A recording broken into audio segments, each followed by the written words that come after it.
Hi, and welcome back to episode 4 of FUTR.AZN, where we feature local Asian-owned businesses, entrepreneurs, creatives from Vancouver. This next guest is one of my biggest influences in life. It's actually my sister, and she owns a barbershop here on Fraser and 43rd. I just want to acknowledge the incident that happened last week, last Saturday, the Lapu Lapu Day Festival. Her business is right here on Fraser and 43rd, where the incident happened, and I'm holding flowers from my parents' neighbor, David and Elena. They dropped off some flowers to my parents for like condolences for the community, and we're actually gonna go visit the site after to honor the victims and their families. It's like kind of bittersweet coming here. I haven't been here since it happened, and like walking down here was actually, even talking about it's really hard, to be honest. But yeah, this next guest, like, she's very special to me, very close to my heart, because she's my older sister, and I've looked up to her so much, and I've seen her grow from day one of starting her business and where she is now, where she's grown such a large community. And on top of owning the business here on Fraser, she's part of a Sunset BIA, and she's very vocal about, you know, matters for the community and like what had happened, you know, the security or lack thereof, and I just find her very inspiring. So I think you guys will too. And I just love seeing fellow Filipinos, people in the community, doing things that maybe our ancestors could only dream of, and even our parents too.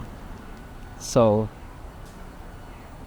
I want to honor this episode to our community and actually our whole series.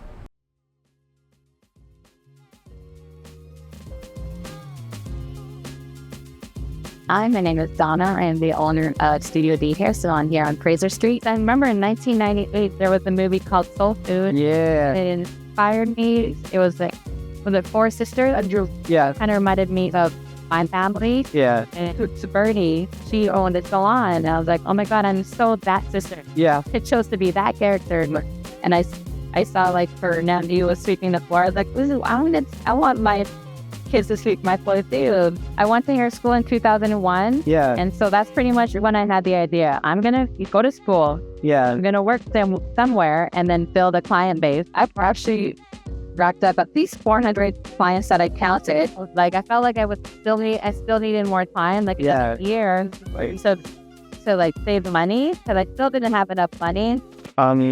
Is there any advice you have for aspiring young Asian entrepreneurs? Asians. So have a plan, have a vision, don't have self-doubt. Mm-hmm. No ifs, ands, or buts. There's no excuses. Just show up and like remember you're doing it for you. Nothing should stop you.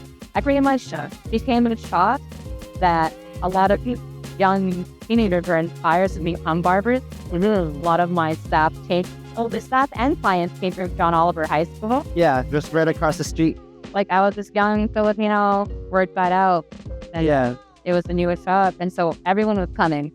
I had no fan there. So like, even if one guy, you have a haircut, all his buddies, at least 6 of them or more, come sitting on the 2 couches that I had just to like play video games. His haircut. Yeah, just like hang out and stuff, right? And I'd play like hip hop music videos. A test recording. Oh yeah, I remember that. Yeah, and then I had like JO students asking me if I can teach them how to cut hair, and so I started hiring them as my very first apprentices.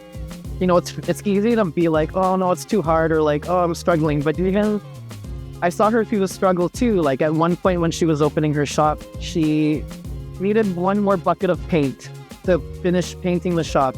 I remember seeing you like devastated, crying in your shop, and I'm like, oh my God, this is nuts. Like, it's so hard, but you're doing it. Like, I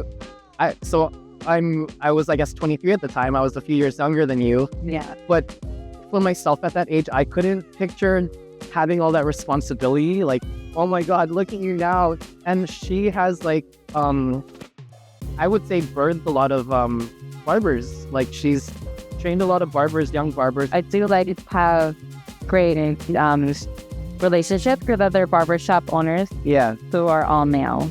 I do notice that. Yeah, Yeah. they do look up to me, and they're like, I know, like I am one of those that is like just loud and proud. I'm saying whatever is on my mind, and that's a very Sagittarius. Yeah, totally.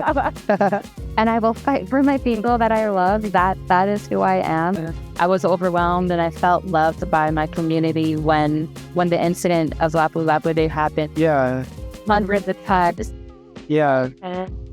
and like even the next morning, as early as 7 a.m., one of my clients calling me just to making sure that I'm okay. They've grown up with me. I've grown up with them. Yeah, Clients have been with me for at least up to 25 years. yeah. You literally seen them grow from like kids to young adults, right? I have 3-year-old clients who are now just Like 20. Yeah, that's whoa. Do you have any exciting new things, new products per se that you're working on? So it's been a dream of mine for actually like maybe 5 or 6 years. I've always wanted to create a shirt Yeah, that was scented like Filipino mango. yeah. Smells Mango. mango. Like don't eat it. Near enough, and then you spread it through the hair. Top-notch service. Finished product.